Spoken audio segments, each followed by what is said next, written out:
Hey guys, KASA Travels. So as you know, we just got back from Holland America cruise to the ABC Islands, and a lot of people were asking us how we got our last minute trip. So we thought we'd tell you our experience. I'm not saying it's everyone's experience, but this is how it worked for us. This is how it worked. So we were kind of hemming and hawing on whether we wanted to go on this cruise or spend the money to go on this cruise. So a few weeks ahead, we were calling to get rates. And every time I would call to get a rate for a balcony room, the rate would fluctuate. It would go higher, it would go lower, but never low enough to really say, hey, we should jump on this. So we just kept saying no, and then as the time got closer, and I was watching whether any ocean or balcony rooms would come available, I would call again, and then just said, well, they're not going to open up unless there's some kind of cancellation. So when we called, we had talked to several people, got fluctuating rates, and the one person we ended up booking through, we talked to for over an hour to try and figure out how do you get on a list for when someone cancels. Yeah. And we found that you could get on two different lists. You can get on a standby list, or you could get on, what was the other list? Wait list. The wait list.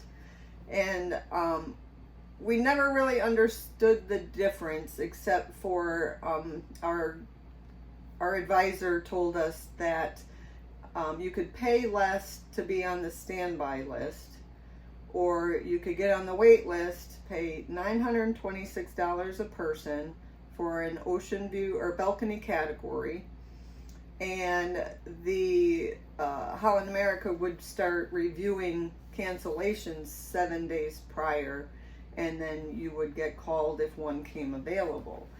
And that would go up to from 7 days to 2 days prior to the cruise departing. The rate, we didn't really want to pay $926 because what we learned was that if your category room, our case was balcony, if a balcony room came available, you paid the rate, you either had to take it. If you chose not to, then you would not get a refund. And we weren't bought in yet. So we kind of played with that information for a while. And we never found out what the rate was for the standby list. It was just kind of less money is all she said. So anyway, we kind of played with it, and then it came down to the day prior to the cruise leaving, and the forecast here in Florida was getting down to the 30s at night. And we're like, well, I don't want to be in this. We're down here to be in warm weather. So the day before the cruise, in the morning, we called Holland America again, and we said, are there any balcony rooms available? They said no. So I said, well, can we get on the wait list? And she, after a long time, finally put us on the wait list. She did not take our credit card. Yeah. And I think it was because we were within 24 hours of the cruise. So we got on the wait list. She was going to call us if anything came available. She said she'd call by noon. So of course we thought we're not getting on, because noon came, noon went. We went about our day, and the thought was I should probably do some laundry today, and I didn't. And at about 3 o'clock in the afternoon, we got a phone call from Holland America saying we have a room available for you, but you haven't paid your down payment. And we had gotten an email that said, well, you need to pay this within 24 hours or you'll be removed from the wait list. So we kind of looked at each other and said, what? Do you want it or don't you? And at that point, 3 o'clock before the cruise departing the next day. Yeah, we'd be there at 10:30 the next morning. Yeah. 2 hour drive. We decided to book a cruise. Laundry wasn't done. But somehow we found enough clothes to go on a 10-day cruise. We didn't have any dress-up clothes, which was okay with us. Yeah. But that's what it came down to. It was less than 24 hours before the cruise was departing. They had a room come available. And when you do that, of course, you're going to get whatever room is left on the boat. Mm-hmm. We ended up getting the 8th floor balcony. Mm-hmm. And about, was it three rooms behind the bridge deck? Or the bridge? Yeah, so we could look out our balcony and see them. We could see them driving pulling the whatever. boat out of the dock each time we stopped. So I was a little worried to be at the front of the boat, but this cruise, the weather was good. It was fine. And we had a great time. I think it was well worth the $926. Mm-hmm. Of course, we had to buy into the what is it? Alcohol package. Well, it was the have it all package. We had to have it all. Have it all.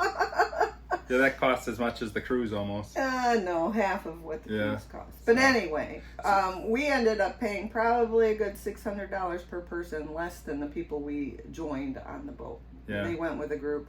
There was a group of 13 from our RV park here in Florida. And we had a great time. Glad we did it. Yep. I think we would do it again. We were using it as a learning experience, and we learned how to do it. Yeah. But every cruise line is different, so we just know how it works for Holland America so far. Yeah, and I think, I mean, the lady didn't quite say it on the phone, but we were the day before the cruise, as Sandy said, the morning before the cruise was leaving, and she wanted us to pay the $900 and whatever dollars, and we were just like, well, when can we get on? When are we going to know? You know, I don't want you telling me 15 minutes before the boat leaves that I need to be there because it's a 2-hour drive, and that's just not going to work. So I think she didn't say this, but I think she knew that when they send you to put you on this standby list, you have 24 hours to make a payment. And because we were only 24 hours from departure, I mean, we just didn't make the payment. And then as Sandy said, the guy called and said, hey, you know, we got your room, but we need your money. And I have a feeling that's how it worked. I'm not sure if that's like a 24-hour hold that they give you anytime you book. Yeah. So that was our experience. It worked out well for us. Of course, we live in Florida in the winter, and so we didn't have to catch an airline or a hotel or any of that stuff. So I know it's not for everybody, but it's worth a shot. Worth it for us. Thanks. Bye. Bye.